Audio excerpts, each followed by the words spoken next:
Stacy Faye had once believed that life followed a simple pattern. People were born, they lived, and eventually they died. The world, she thought, was orderly, predictable, and explainable. That belief began to unravel the day she met Adeniyi Oriyomi.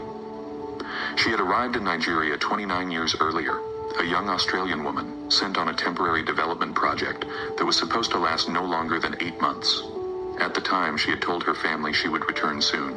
She promised her mother she would not get too attached to the country, and she laughed when her father joked that she might come back with a husband. She never went back. She met Adeniyi on January 5, 1999, under the heavy heat of a Harmattan afternoon. The red dust hung low in the air, settling on her clothes and eyelashes as though Nigeria wanted to claim her immediately. Her project supervisor had sent a technician to fix a faulty generator at the site where she worked. That technician was Adeniyi. He spoke softly with careful politeness, as if every word mattered. When he smiled, it was brief and almost shy, but it reached his eyes in a way that made Stacy feel unexpectedly calm. He was from Sokoto, he said. He worked as a field service engineer and traveled often. He had no complicated past, no dramatic stories, just work, faith, and quiet ambition. It was enough. Love came slowly but firmly. Within a year, Stacy had made a decision that startled everyone she knew. She would stay. They married in a modest ceremony, attended mostly by colleagues and a few distant acquaintances of Adeniyi's. Stacy expected more people, relatives, perhaps siblings. But Adeniyi explained gently that his family lived far away in Sokoto, and travel was difficult. She accepted this explanation without question, at first. They settled in Abeokuta, where Adeniyi's engineering work kept him busy, and reliable income allowed them a comfortable life. Stacy became a housewife, devoting herself to building a home that felt warm and stable. Children came in steady intervals. Oluwole, their firstborn, arrived with a serious face and observant eyes. He grew into a thoughtful young man who eventually became a teacher. 2 years later came Oluwole, energetic and restless, whose hands always needed something to create. He became a tailor, transforming fabrics into careful designs. Their last child, Oluwole, was born into a house already filled with laughter. She inherited her mother's curiosity and eventually studied mass communication at the University of Lagos. To outsiders, the family looked complete, happy, normal. But there was one absence Stacy could never fully ignore: Adeniyi's family. At first, she asked gently, "Will we visit Sokoto someday?" "Soon," he would say. "Not yet. Work is heavy." Years passed. The question returned in different forms. "Do you have brothers?" "Yes." "Sisters?" "Yes." "What are their names?" He would answer briefly, then change the subject. Sometimes she noticed the way his eyes drifted elsewhere, as if memory itself caused him discomfort. 29 years after arriving in Nigeria, Stacy stood in their kitchen one evening, watching rain slide down the windows. The house was quiet. Oluwole lived closer to his school now. Oluwole had his tailoring shop. Oluwole had recently graduated and was preparing for her next chapter.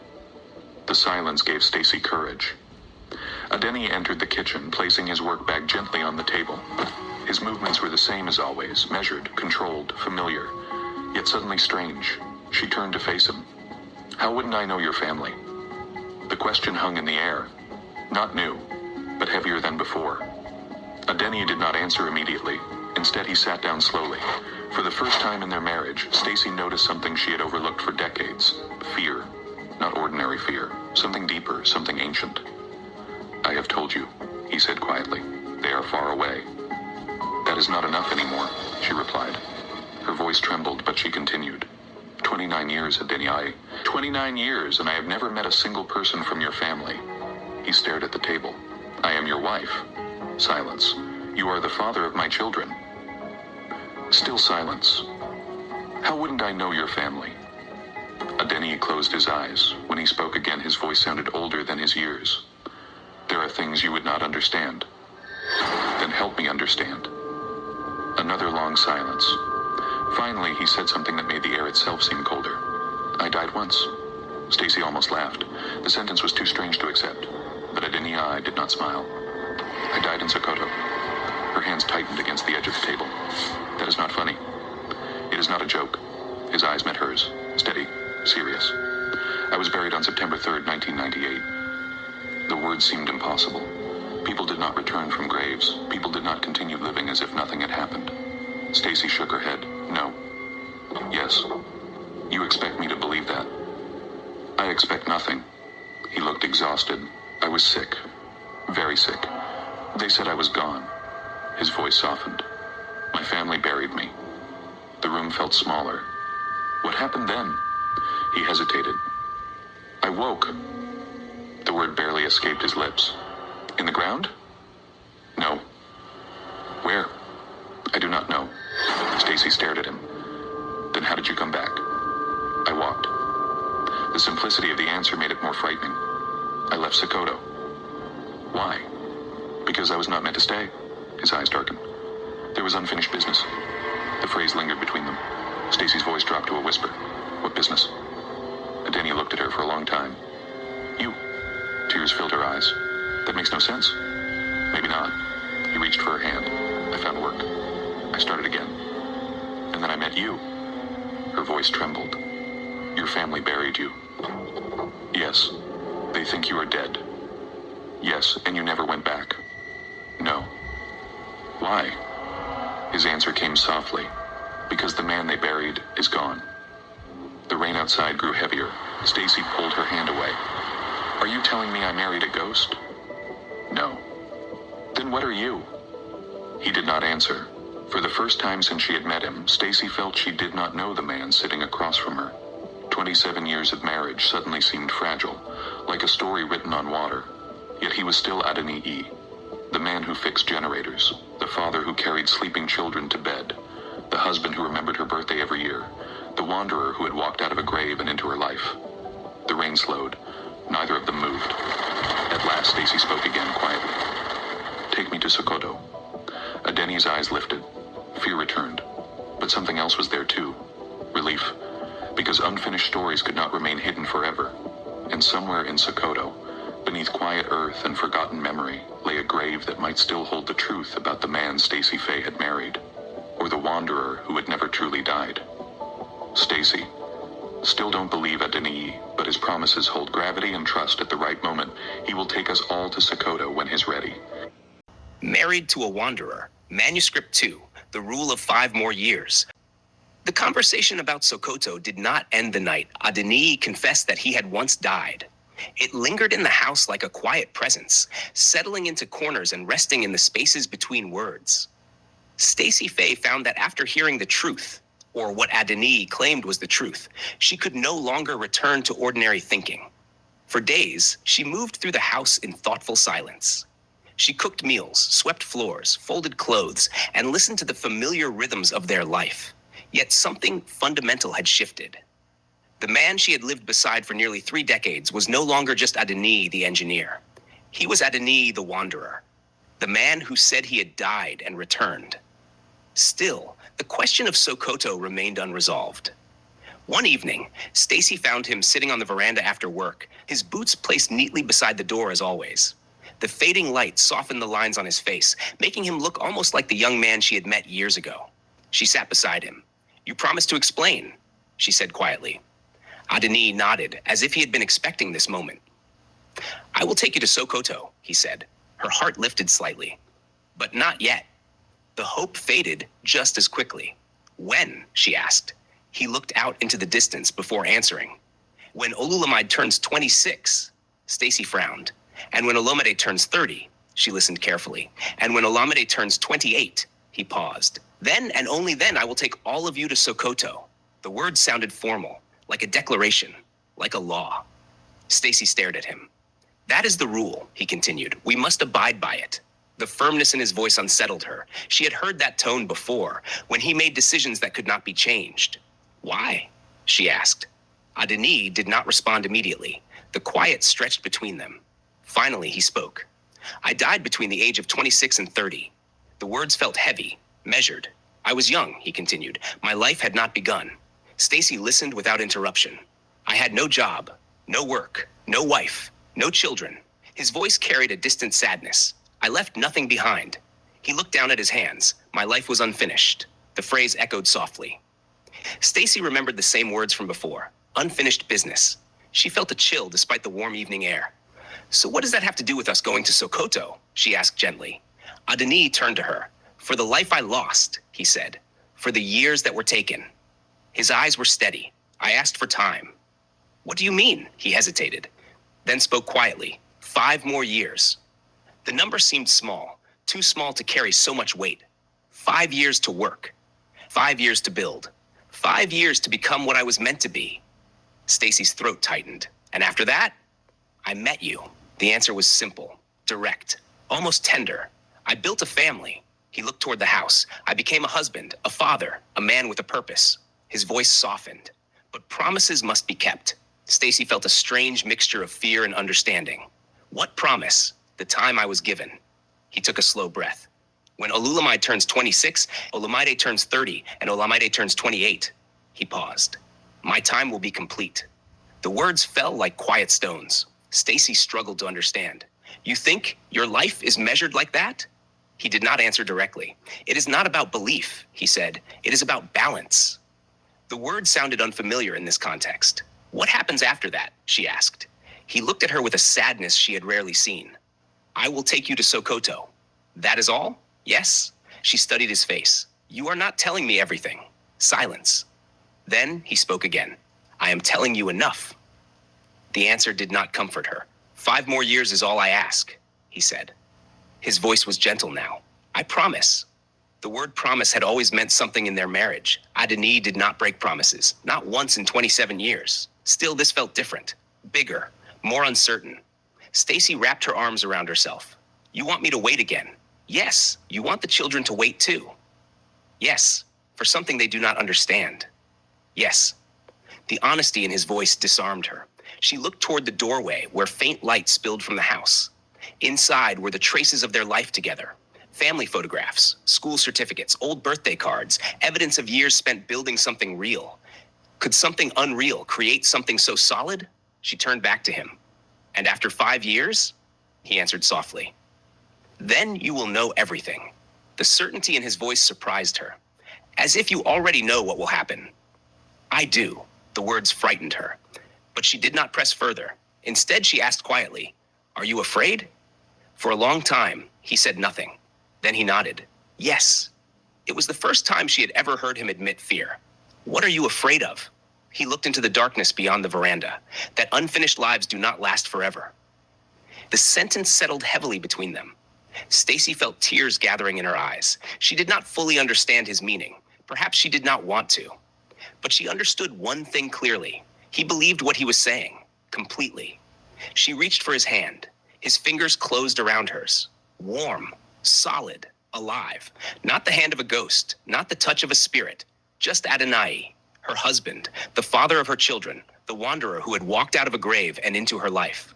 Finally, she spoke. 5 years, he nodded. Yes, she swallowed. And then Sokoto. Yes, she took a slow breath. All right. The word felt both small and enormous. I agree. Relief passed quietly across his face. Not joy, not triumph. Relief, as though a burden had been lifted. Thank you, he said softly. They sat together in silence as night settled over the house. Somewhere inside, a clock ticked steadily forward. 5 years. The time sounded long, yet somehow it already felt short. And Stacy could not shake the feeling that the journey to Sokoto would not simply reveal Adeniyi's past. It might also determine his future. Married to a Wanderer, Manuscript 3, 6 months before November. Life did not stop after the agreement.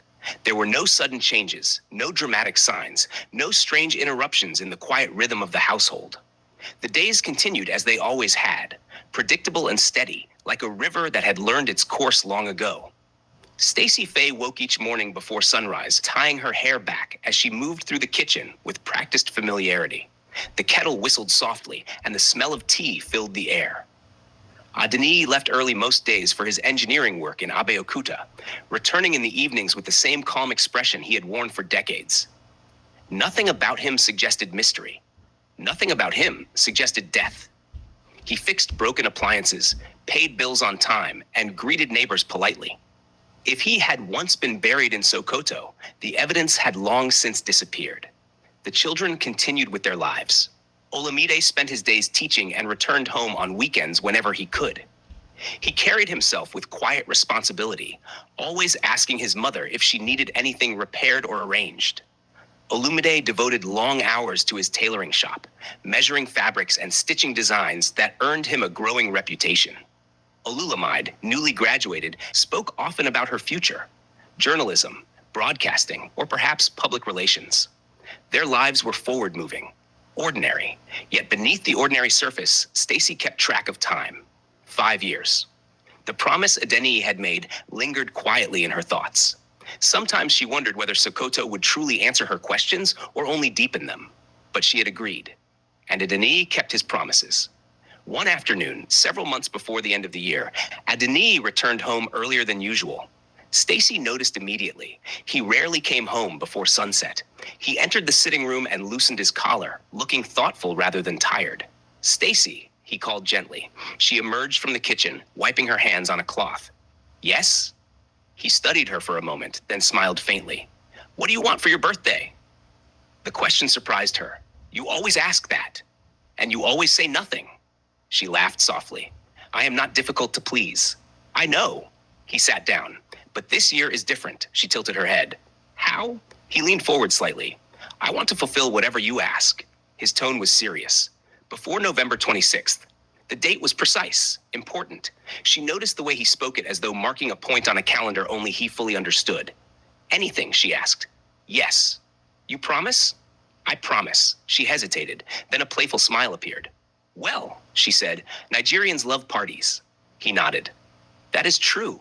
If I'm going to celebrate my birthday properly, then I want something special." He listened carefully. "I want an event center in Lekki." The words hung in the air. Not a small request, not an ordinary gift. She watched his face for surprise, but none came. Instead, he nodded slowly. "All right." Encouraged, she continued. "And I want a restaurant." His expression remained steady. "In Victoria Island," she added. Silence followed. She almost laughed. "I am serious," she said. He looked at her calmly. "I know." She folded her arms. "Well?" He leaned back in his chair. "Done." The simplicity of the word startled her. "You mean you will try?" "I will do it." Her eyes widened. "Both?" "Yes." The certainty in his voice left no room for doubt. "I will make it happen before the day." She stared at him. "That is impossible." He shook his head slightly. 6 months. The time frame sounded unreal. 6 months? "Yes." He smiled gently. "I got you, darling." The words felt warm and familiar, yet something about the moment felt larger than a birthday promise. "You are serious," she said quietly. "Yes." "You already have a plan?" "Yes." She laughed softly, shaking her head. "Sometimes I do not understand you." He stood and walked toward her. "You do not have to." He took her hands. "You only have to trust me." Trust had always been the foundation of their marriage, even when she did not understand, even when questions remained unanswered. Still, she searched his eyes. "You are not doing this because of Sokoto?" He paused, then answered carefully. "I am doing this because it is your birthday." The answer sounded simple, but she sensed layers beneath it. "And you can really finish everything before November?" "Yes." "How?" He smiled slightly. "One step at a time." She studied him. The same calm man, the same steady presence. Yet sometimes she felt as though time itself moved differently around him, as though he measured life by invisible clocks no one else could see. "You surprise me," she said softly. "I try." She laughed. "If you truly do this, people will talk." People always talk. "It will be a big celebration." That is the idea. She imagined it then, an elegant event center in Lekki filled with lights and music, guests arriving in colorful clothes, laughter and dancing stretching late into the night. And a restaurant in Victoria Island bearing her name, a place she could call her own. The dream felt vivid, almost within reach. "You are spoiling me," she said. He shook his head. "No." "What then?" "I am honoring you." The words touched her deeply. For a moment, neither of them spoke. Finally, she said quietly, "Thank you." He squeezed her hands gently. "You deserve it." Later that night, as Stacy lay in bed, she listened to Adeniyi's steady breathing beside her. 6 months, event center, restaurant, birthday, promises, 5 years, Sokoto. All the pieces seemed connected somehow, though she could not yet see the full picture. Still, she felt certain of one thing. Adeniyi Oriyomi was a man who moved with purpose, and whatever awaited them in Sokoto, the road toward it had already begun. Married to a Wanderer, Manuscript 4, November 26th, 2026, 60 Years of Life. November 26th, 2026 arrived with a brightness that seemed almost deliberate, as though the day itself had chosen to celebrate Stacy Faye. She turned 60 that morning. The number felt strange to her. 60 sounded distant and elderly, yet when she looked into the mirror, she did not see an old woman. She saw the same curious eyes that had once watched red dust swirl across a Nigerian road nearly 3 decades earlier. She saw a life lived fully. She dressed slowly that morning, choosing a deep blue outfit Adeniyi had bought weeks earlier without explanation. He had insisted she save it for her birthday. When she stepped into the sitting room, Adeniyi was already waiting. He stood as soon as he saw her. For a moment, he simply looked. Not casually, not politely, but with the kind of attention that belonged to memories. Then he smiled. "Happy birthday." She returned the smile. "Thank you." He walked toward her, his expression softening. "You are 60 today." She laughed lightly. "Yes." He shook his head. "No." She raised an eyebrow. "No?" "You are still the same 33-year-old damsel I married." The words warmed her more than any compliment ever could. He took her hands gently. "You completed me," he said quietly. "I give you my all." His voice carried a sincerity that felt deeper than celebration. "I just want you to be comfortable for the rest of your life." Stacy listened carefully. Something in the way he spoke made her heart tighten slightly. She answered quickly, almost instinctively. "You mean you want us to be well comfortable together forever, right, Ani?" For a brief moment, Adeniyi did not respond. Then he nodded. "Yes." The answer was simple, firm, yet Stacy sensed something thoughtful behind it. "Still," she smiled. "That is what I like to hear." He kissed her forehead gently. "You deserve happiness." The day unfolded into celebration. Friends and acquaintances arrived steadily, filling the event center in Lekki with laughter and conversation. The building itself stood as proof of Adeniyi's promise. Elegant and spacious, it glowed with polished floors and carefully arranged decorations. Light reflected off crystal fixtures, and soft music filled the air. Guests admired everything openly. Beautiful place, very classy, perfect location. Stacy walked through the hall with quiet amazement. 6 months earlier, it had only been an idea spoken half playfully in their sitting room. Now it stood real and complete. Her event center. Her name displayed proudly near the entrance. She felt both grateful and humbled. Later in the afternoon, the children gathered around her. Olamide spoke first. "Mama, we have something for you." Olumide and Olulamide stood beside him, smiling. "What is it?" she asked. "Come outside." They led her toward the parking area. Adeniyi followed quietly behind. When she stepped outside, she stopped. Parked near the entrance was a brand new car, shining, elegant, unexpected. She covered her mouth in surprise. "For me?" Olamide nodded. "Yes." Olumide grinned. "From all of us." Olamide added softly, "You deserve it." Tears filled Stacy's eyes. "My children." She touched the car gently as if confirming it was real. "Thank you." They embraced her warmly. Adeniyi watched silently, content, proud. Then he stepped forward. "I also have something." She turned toward him. He held out a small set of keys. Not one key, several. She looked at them curiously. "What are these?" He placed them gently in her hand. "The event center." Her breath caught. "You mean?" "Yes." "The keys are yours." Emotion filled her chest. "Truly mine?" "Yes." Before she could respond, he reached into his pocket again and produced another set of keys. "And this?" She stared at him. "What is it?" "Your restaurant." Her voice came out barely above a whisper. "In Victoria Island?" "Yes." The reality of it settled slowly. Event center, restaurant, car, promises fulfilled. She shook her head in disbelief. "You really did it." He smiled softly. "I told you I would." Tears rolled freely down her cheeks now. "This is too much." "No." He touched her shoulder gently. "It is enough." That evening, after the celebration quieted and the guests began to leave, Stacy stood alone for a moment inside the event center. The lights glowed softly above her. The space felt alive with possibility. She imagined future weddings, birthday celebrations, family gatherings, memories yet to be created. Soon after, she turned her attention to the restaurant in Victoria Island. If it would carry her name, it had to reflect excellence. She became deeply involved in planning. She interviewed staff personally, managers, chefs, servers, receptionists. She insisted on education and professionalism. Well-rounded people, she told Adeniyi.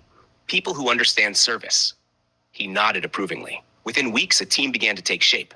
Qualified, polished, dedicated. Exactly what she wanted. Sometimes she stood quietly inside the restaurant before opening hours, observing the careful arrangement of tables and the shining surfaces. It felt like a new chapter, a future she could shape with her own hands. Yet late at night, when the house fell silent, Stacy sometimes remembered Adeniyi's words, "Comfortable for the rest of your life." The phrase echoed softly in her thoughts. She would glance at him sleeping peacefully beside her and wonder, not for the first time, how a man who claimed to have died could give life so generously. Still, she held on to what mattered most. He had kept his promises, and for now, that was enough. Married to a Wanderer, Manuscript 5. The Blessing and the Will. The evening Adeniyi gathered the family felt different from the beginning. There was no celebration, no music, and no visitors arriving with laughter. Instead, the house carried a quiet seriousness that made even ordinary sounds seem louder than usual. Stacy noticed it first. Adeniyi had returned from work earlier than usual, his movements calm but deliberate. He changed his clothes, washed his hands carefully, and then called out from the sitting room, "Everyone should come." His voice was gentle, yet firm enough to leave no doubt. Stacy stepped in first, followed shortly by Olumide, and Olulamide. The children sensed the seriousness immediately. Even Olumide, usually restless, sat quietly without complaint. A man in a dark suit sat near the edge of the sofa. Stacy recognized him. Barrister Abegunde. He had handled several legal matters for Adeniyi over the years, though never anything this formal. The barrister nodded politely. "Good evening." They greeted him respectfully and took their seats. Adeniyi remained standing for a moment, looking at each of them as though committing their faces to memory. Then he sat down. "There are things we need to discuss," he said calmly. The room grew still. He turned to the children. "Those of you who do not have bank accounts must open one." They exchanged puzzled glances. "Or two," he added. The confusion deepened. Olamide spoke first. "Why, sir?" Adeniyi smiled faintly. "Because I am blessing you." The statement sounded simple, yet carried weight. Olulamide leaned forward slightly. "Blessing us how? You will understand soon." Barrister Abegunde shifted in his chair, opening a neat leather folder filled with documents. The barrister, like the children, knew nothing of Sokoto, nothing of death, nothing of unfinished lives, and it would remain that way. Some truths were not meant for everyone. Barrister Abegunde cleared his throat. "Before we begin," he said respectfully, "may I ask a question?" Adeniyi nodded. "Yes. Why are you preparing your will now?" The question hung in the air. It was reasonable, expected. Adeniyi answered without hesitation. "I am 60 years old now." He spoke calmly. "In 5 years, I will be 65. His voice carried quiet certainty. "I want my family to be comfortable." He looked around the room, "and I want them to be aware of everything I possess." Barrister Abegunde nodded slowly. "That is wise," Adeniyi continued. "All the properties, all the land documents, all the money, all the companies, all the investments." The words sounded like careful accounting of a lifetime's work. "I want no confusion." No one spoke. Then Adeniyi turned toward Olamide. "My first child." Olamide sat straighter. "You are the head of the family." The responsibility settled visibly on his shoulders. "That is you, Olamide." Olamide nodded respectfully. "Yes, sir." Adeniyi gestured toward the documents. "I give you the company." Surprise flickered across Olamide's face. "The whole company?" "Yes," he spoke steadily. "You may leave it as it is and run it yourself." Olamide listened carefully. "Or hire someone you know and trust to manage it." He paused. "Or you may turn the building into a school." The idea seemed unexpected. "If you choose that, you can manage it yourself." Olamide nodded slowly. "I understand." Adeniyi studied him for a moment. "I trust you." The words carried deep meaning. Then he turned toward Stacy. "My darling wife." Her hands folded quietly in her lap. "All the money in the safe," he spoke gently, "and all the money in the bank." She looked at him with surprise. "All yours." The room seemed to grow stiller. "It is about 768 million naira." The number sounded unreal. Stacy blinked. "So much?" He nodded. "Yes." Barrister Abegunde wrote notes carefully. Adeniyi continued. "The other two lands." He looked toward Olumide and Olulamide. 2 acres each." Their eyes widened. "For both of you." Olumide sat in stunned silence. Olulamide whispered softly, "Thank you, Daddy." He nodded gently. Then he looked back at Stacy. "My darling wife." She met his gaze. "You will distribute the money to the children as you deem fit." The responsibility felt enormous. You trust me with that? Yes, without hesitation. Completely. Tears gathered quietly in her eyes. Barrister Abegunde organized the papers neatly. This is a thorough arrangement, he said approvingly. Adeniyi nodded. That is the intention. The barrister passed documents forward for signatures.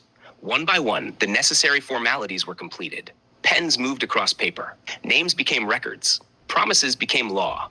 When everything was finished, Barrister Abegunde closed his folder. You have done well to plan ahead. Adeniyi smiled politely. Thank you. The barrister stood. If you need anything further, please contact me. I will. After he left, the house fell into a softer silence. The children looked at their father differently now, not with fear, but with a new awareness of responsibility, of inheritance, of the future. Olamide spoke quietly. Why does this feel like a farewell? Adeniyi shook his head gently. It is not. Then what is it? Preparation. The word settled calmly. Oluwole moved closer to him. You are not going anywhere, are you? He smiled. I am here. For now, he did not add. Stacy watched him carefully. The will, the birthday gifts, the promises. 5 years. Sokoto. The pattern felt clearer than before. Later that night, as they prepared for bed, she spoke softly. You are preparing us. He did not deny it. Yes, for what? He looked at her gently. For whatever comes. The answer was both comforting and unsettling. Stacy lay awake long after he slept. Somewhere ahead lay Sokoto, and with it, the truth about the wanderer she had married. Married to a Wanderer, Manuscript 6. The quiet years begin. After the night Adeniyi prepared his will, life did not collapse into sadness as Stacy had secretly feared. Instead, the days settled into a deeper kind of calm, as though the family had crossed an invisible line and entered a season of quiet preparation. Nothing outwardly dramatic changed, and yet everything felt different. The documents Barrister Abegunde had witnessed were now stored carefully in Adeniyi's study. The safe remained locked as always, but Stacy now knew what it contained. The knowledge rested on her shoulders like a gentle but constant weight. 768 million naira. Land, buildings, investments, a lifetime of work. Sometimes she wondered when he had managed to build so much. Adeniyi had never lived extravagantly. He dressed simply, spoke modestly, and rarely discussed money unless necessary. Yet quietly, steadily, he had built an empire large enough to protect them long after he was gone. The thought unsettled her, not because of the wealth, but because of what it suggested. Preparation. The word returned to her often.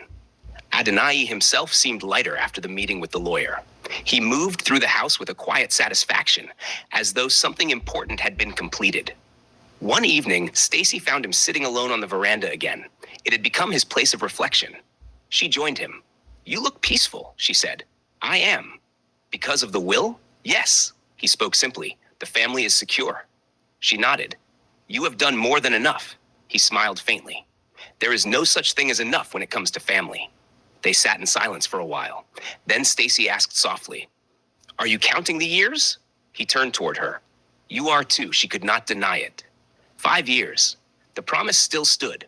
Time no longer felt endless. It felt measured, deliberate, moving towards something. I wish Sokoto was not so far, she said quietly. He did not respond immediately. When he spoke, his voice was gentle. Distance is not always measured in miles. She did not fully understand, but she sensed truth in the words. Inside the house, the children were also changing. Olamide visited more often now, not because he was asked, but because he felt responsible. As head of the family, the role Adeniyi had given him weighed quietly on his mind. Sometimes he sat with his father discussing the company, expenses, workers, equipment, and future plans. Adeniyi never rushed him. He explained patiently, corrected gently, encouraged always. You do not have to become me, he told Olamide one evening. Just become yourself. Olamide nodded thoughtfully. I will try. Meanwhile, Olamide began visiting the land that had been assigned to him. 2 acres, empty, full of possibility. He walked the boundaries slowly, imagining buildings, workshops, and perhaps even a larger tailoring operation. Something lasting, something meaningful. Oluwole, too, visited her own land occasionally. Unlike her brother, she brought notebooks. Ideas filled the pages. Media centers, training schools, creative spaces. Dreams took shape gradually, and Stacy watched all of it. Her children were growing into the responsibilities Adeniyi had given them. Sometimes she wondered whether this was part of his preparation, teaching them to stand on their own, teaching them to build, teaching them to continue. One night, long after everyone had gone to bed, Stacy woke suddenly. The house was quiet, too quiet. She reached beside her. The bed was empty. Adeniyi was not there. A small uneasiness stirred within her. She rose and walked softly through the hallway. The veranda door stood slightly open. Outside, Adeniyi sat in his usual chair.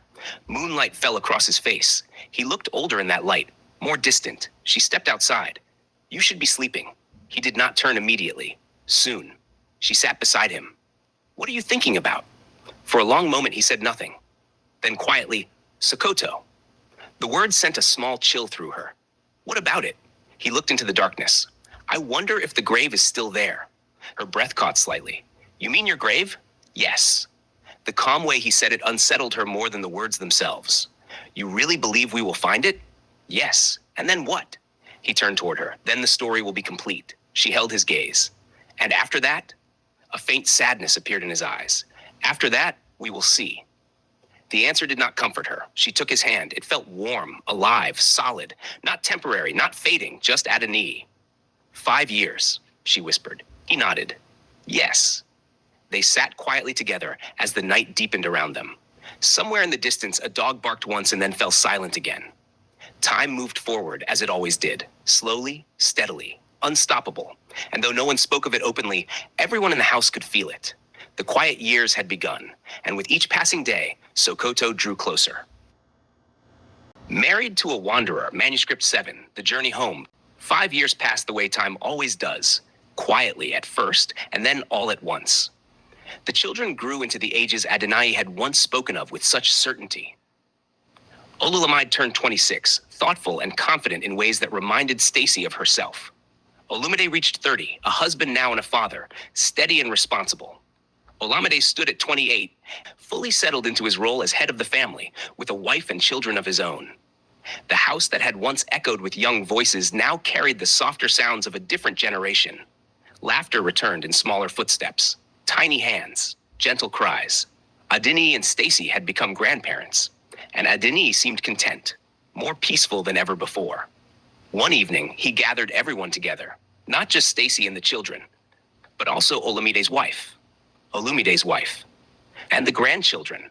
Even Barrister Abegunde had been invited. The sitting room was full in a way it had not been for many years. Adeniyi stood before them calmly. "Prepare yourselves," he said. The words immediately caught everyone's attention. "My wife." He looked at Stacy. "My children." Then at the others. "My daughters-in-law." "And my grandchildren." His voice softened. "We are all going home." A quiet murmur moved through the room. "To Sokoto." Silence followed. Then Stacy smiled slowly. "So the time has come." "Yes." Olumide nodded. "We are ready." Adeniyi continued. "We will take our family portraits with us." He gestured toward the carefully framed photographs prepared in advance. "That way my parents and siblings will know it is I." His voice remained steady. "Adeniyi Oriyomi." He paused. "The man who owns this family." He turned toward Stacy. "My wife." Then toward the children. Olumide. "Olumide?" "Olulamide." Then the daughters-in-law and the grandchildren. He nodded slowly. "They will know you all belong to my lineage." Barrister Abegunde listened quietly, still unaware of the deeper truth behind the journey. Adeniyi looked toward him. "You will be present in Sokoto." The barrister nodded respectfully. "Of course." Then Adeniyi spoke again. "Whatever Stacy says," he paused, "and whatever the head of our family says," he looked at Olamide, "stands." His voice became firm. "Understood?" One by one, they answered.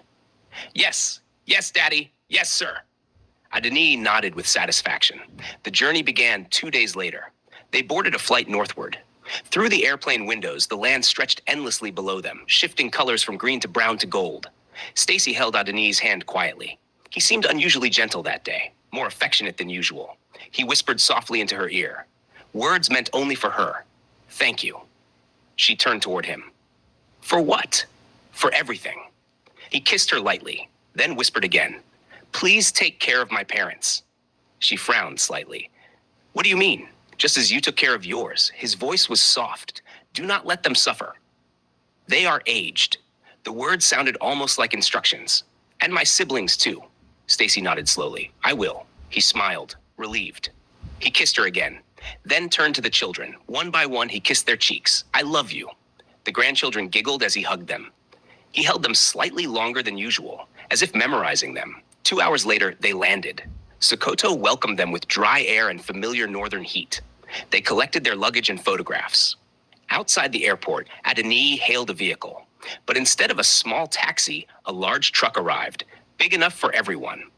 In Sokoto, names carried weight. People knew one another by family and place. Adeniyi leaned toward the driver. Please take us to Sabon Bernie. The driver nodded. Yes. Adeniyi settled beside Stacy. For a while, they rode quietly. Then he leaned close again. More whispers, more kisses. Thank you for loving me. She squeezed his hand. Always. After some time, the truck slowed along a rough road. Suddenly, Adeniyi spoke. Stop here. The driver pulled over. Everyone looked confused. Adeniyi stood. I will get down here.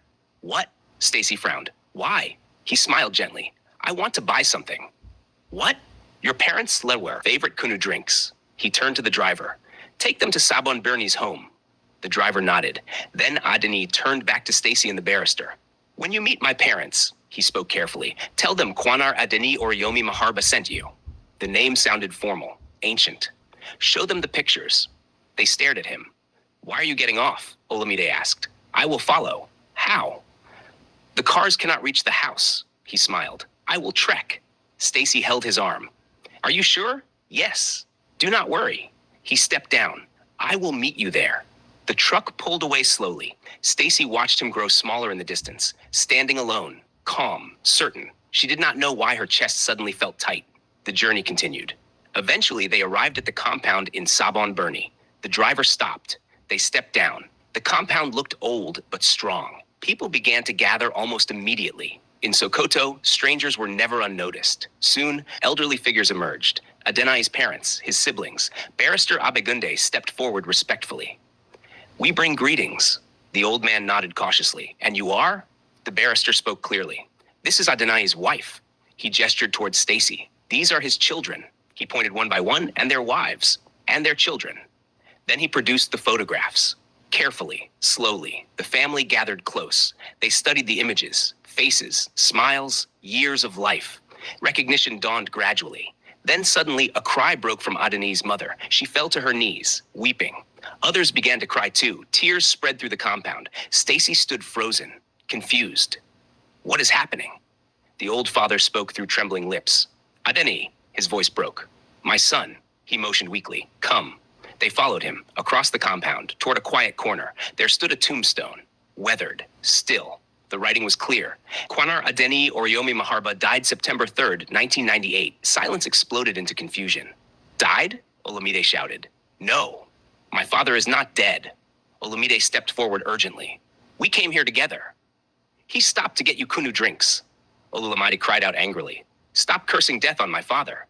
The siblings disappeared briefly, then returned carrying old photographs. They handed them forward, one by one. The children stared. The same face, the same man. Their father, younger, but unmistakable. Their voices broke. Mom! Mom! Where is Dad? Call his phone. Why is he not back? Hands shook as they dialed. They listened. A faint ringing sound. Inside the house. Hope surged. See, he is alive. You have the wrong person. They rushed inside, following the ringing, into the sitting room. There, on the table, sat several bottles of chilled kunu drinks. Cold, waiting. Beside them, a phone, still ringing. They stopped slowly. Olumide picked up the phone. The ringing stopped. Silence filled the room. Olumide whispered, he was here. Then Olumide noticed the paper. A folded note, hands trembling, Stacy opened it. She read aloud.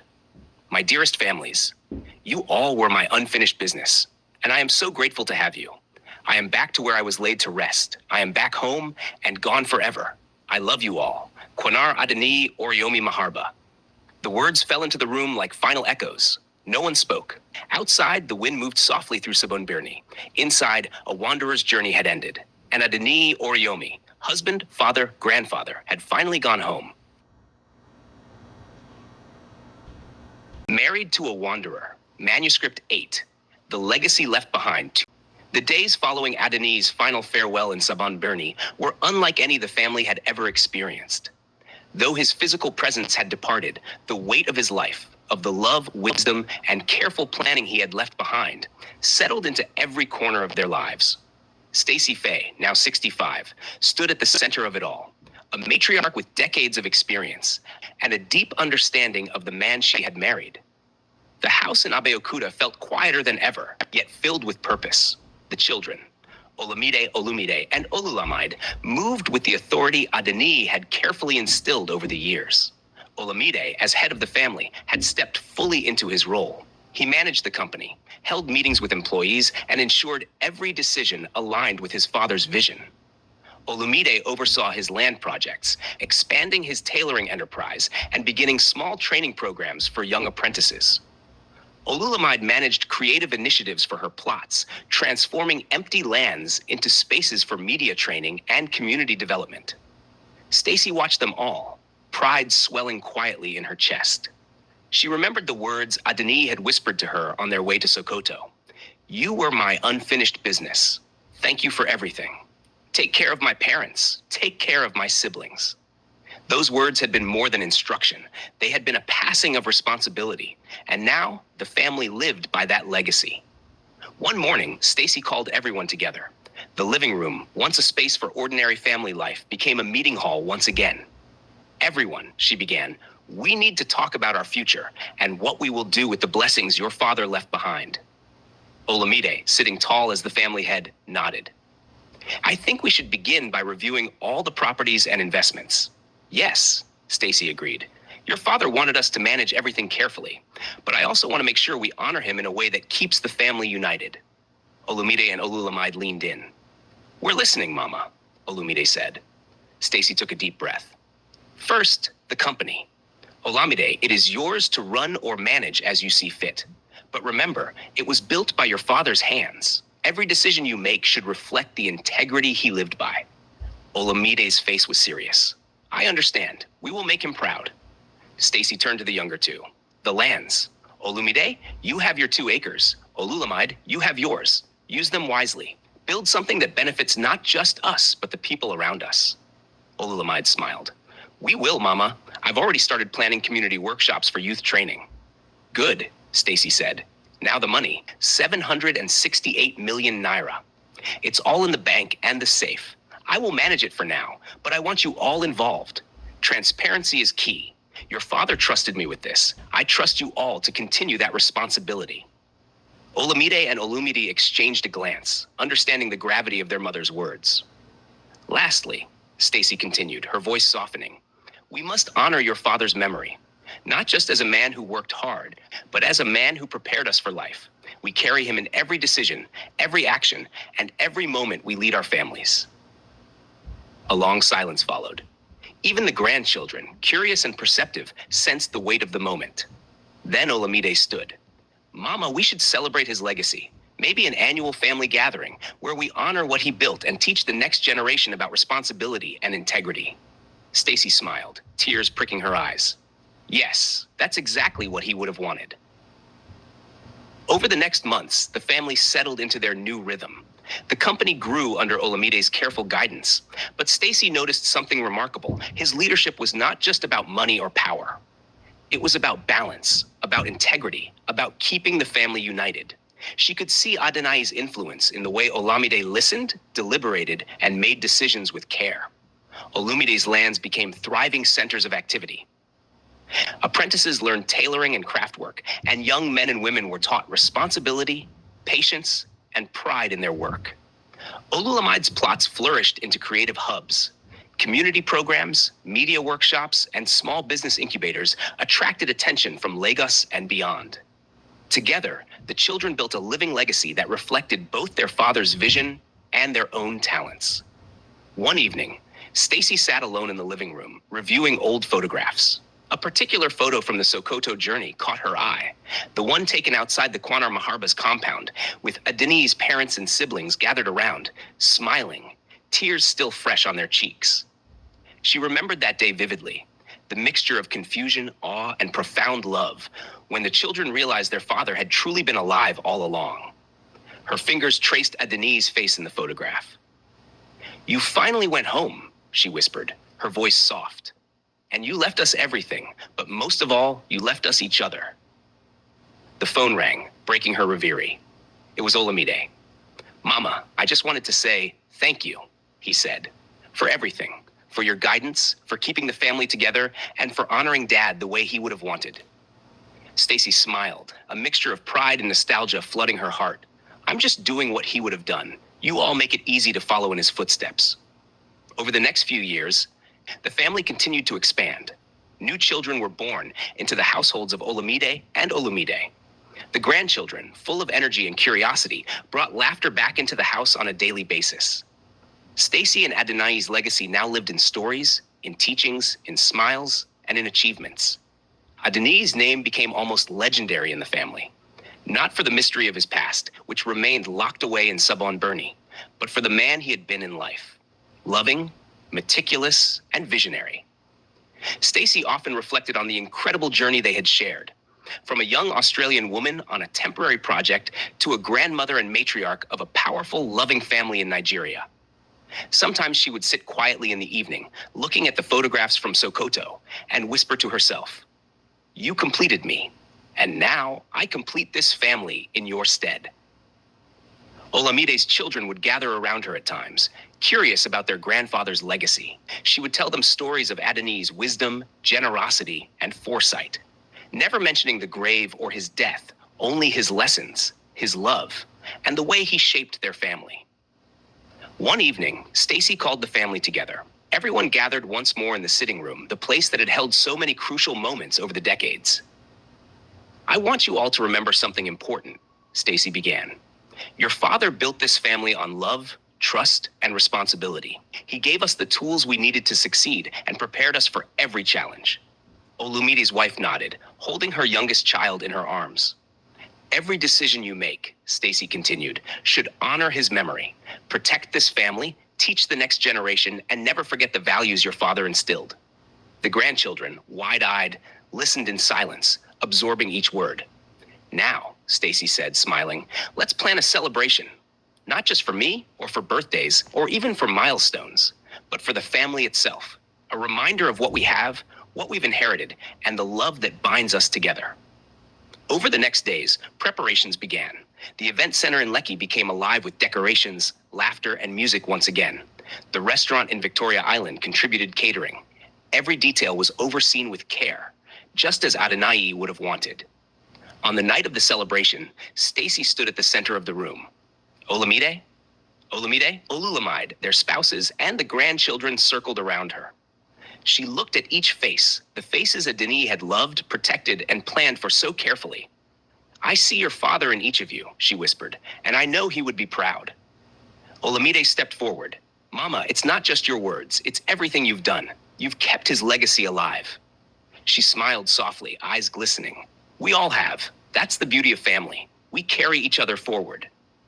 That night, under the soft glow of lanterns and chandeliers, the family celebrated not just a birthday or wealth or accomplishments, but a life lived fully, a love that spanned decades, and a legacy that would endure for generations.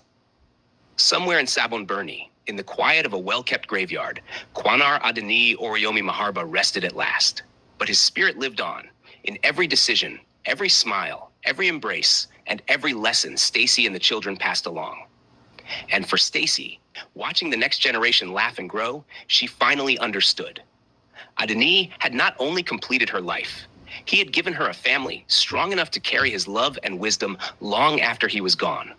The quiet house in Abeokuta, now alive with energy and purpose, echoed the truth of his final message: a life prepared with care, a family protected with love, and a legacy that would never be forgotten. Ghostly Loved, Final Chapter. The Legacy of a Wanderer. The morning sun rose over Abeokuta like a promise. Its golden rays filtered gently through the windows of Stacy Faye's home, stretching across polished floors and climbing the soft cream-colored walls that had witnessed decades of life. The house had aged gracefully, much like the woman who still called it home. Every corner held a memory. Every room seemed to whisper fragments of a story that had stretched far beyond ordinary understanding. The house was quiet now, yet not empty. It hummed with presence. A memory, a spirit that refused to fade. Stacy sat in her favorite armchair, the same one she had claimed years earlier as her quiet place for reflection. Her hands rested gently on the folds of her dress as she looked toward the mantel where photographs had been arranged with careful intention. Each frame carried a piece of the past. Adeniyi as a young man in Sokoto, standing tall beneath the northern sun. Another photograph captured the day the family first gathered in Saban Berni. Confusion, tears, and revelation frozen forever in time. There were pictures of their children growing. Olamide in his school uniform, Olumide proudly holding the first suit he had tailored, and Olulamide smiling with her university certificate held tightly in her hands. And now, newer photographs joined the old ones. Grandchildren, birthday celebrations, graduations. Every image was a thread in a tapestry that spanned more than 3 decades. A tapestry woven by the man who had been her husband, her partner, and the quiet architect of their lives. The grandchildren ran through the house with unrestrained laughter, their voices echoing down the hallway as they chased one another from room to room. Their joy carried the unmistakable energy of life. Life that continued. Life that Adeniyi had worked so carefully to secure. Stacy smiled softly as she watched them. She remembered his words from years ago. "You were my unfinished business. I gave you life, and you gave me everything." The words had once confused her. Now they made perfect sense. Today the family gathered again. Not for a birthday, not for a business launch, not even for a celebration of wealth or achievement. They had come together to honor something far more meaningful. They had come to honor the life, legacy, and vision of Kwaner Adeniyi Oriyomi Maharba. The sitting room slowly filled with familiar faces. Olamide arrived first, as he often did. As the eldest son and head of the family, he carried himself with quiet authority, but there was gentleness in the way he greeted his mother. Beside him stood his wife, holding their youngest child while the older ones explored the room with curious eyes. Olumide followed soon after, his laughter arriving before he did. His tailoring business had grown beyond anything he had imagined, yet he remained the same warm, practical man. His children clung to his legs before darting toward the others. Olulamide arrived last. She had inherited her father's thoughtful nature and her mother's determination. The creative centers she had built now served hundreds of young people across Lagos, helping them find voices of their own. Her children walked quietly beside her, observing everything with wide-eyed curiosity. Barrister Abegunde stood near the window. He had once been only a legal witness to Adeniyi's preparations. Now he had become something closer to family. Stacy slowly rose. Age had softened her posture, but her presence still commanded attention. Her silver-streaked hair shimmered softly in the sunlight as she held a single photograph in her hand. It was one of her favorites. Adeniyi standing proudly in the dusty streets of Saban Berni. Young, confident, alive in a way that felt almost eternal. "My dear family," she began. Her voice was steady, though emotion lingered beneath each word. "We gather today not because someone has left us, but because someone gave us everything." The room grew still. He gave us guidance, he gave us love, and he gave us the means to build lives we could only dream of. She lifted the photograph slightly. Adeniyi Oriyomi Maharba was more than a husband, father, or grandfather. Her voice softened. He was a teacher, a protector, and a man who saw not just who we were, but who we could become. A soft murmur of agreement moved through the room. Stacy continued. "Yes, he built an empire. Businesses, lands, opportunities. But more importantly, he built a family strong enough to endure. A family capable of love, forgiveness, and responsibility. And that is what we are here to honor." Olamide stepped forward. In his hands was the framed certificate for the company Adeniyi had entrusted to him. "Father gave me responsibility," he said. "He made me the head of the family not to command, but to serve." His voice grew steadier. "I have done my best to honor him, and I promise to continue leading with the same integrity he showed all of us." Olumide followed. He carried a small folder containing documents from the land projects he had developed. "He trusted me with his properties and his plans," he said. "But more importantly, he trusted me with his vision. Every apprentice I train, every skill I pass on in Srinda is a tribute to him. He taught me that legacy is not measured in money alone. It is measured in knowledge, discipline, and love." Olulamide stepped forward next. She held a worn notebook filled with ideas and designs. "He believed in all of us," she said quietly, "even when we doubted ourselves. His faith gave me the courage to build something meaningful." That is the gift I carry forward. The grandchildren sat quietly, sensing the importance of the moment, even if they did not yet understand its depth. Stacy walked slowly around the room. She stopped before the eldest grandchild. Your grandfather was a man of vision, she said gently. And now it is our duty to continue that vision. To be honest, to be kind, to take care of one another. That is the greatest inheritance you will ever receive. Barrister Abeokuta stepped forward. I have worked with many families, he said. Few handle legacy with such care. The Oriyomi family stands as proof that Adeniyi Oriyomi Maharba did not simply build wealth. He built unity. He built strength. He built something that will last for generations. Tears glistened in Stacy's eyes. Yes, she whispered. And that is why we gather today.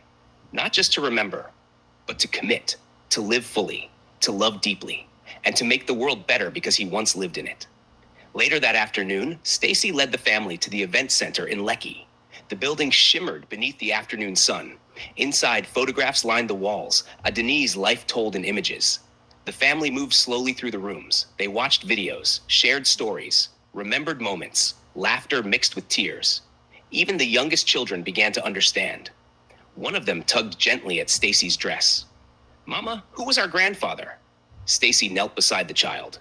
Your grandfather, she said softly, was a man who loved his family more than anything in the world. He taught us how to live with honor, and now we carry those lessons forward. As the sun dipped low, Stacy gathered everyone for one final photograph. Children, grandchildren, daughters-in-law, and herself.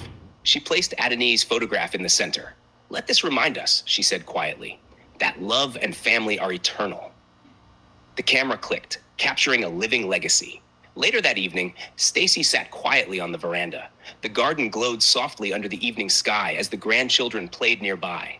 She traced the outline of the house Adeniyi had loved, the event center he had built, the lands that flourished under their children's care. Finally, she understood. Adeniyi's work was complete, and hers had been to carry it forward. She whispered into the evening air, "Thank you, my love. You completed me, and you completed all of us." She paused beside Adeniyi's favorite chair. It stood empty, yet not empty at all. "I will keep your legacy alive," she said softly. "Rest well. Your family is strong. Your love lives on." The house fell into gentle silence. Not sadness, not emptiness. Peace. Years later, Stacy would tell grandchildren about the man who had once walked out of a grave and into their lives. A man who returned not to haunt the living, but to finish loving them. And in every story she told, one truth remained clear. A wanderer who finally went home left behind a family who would never forget.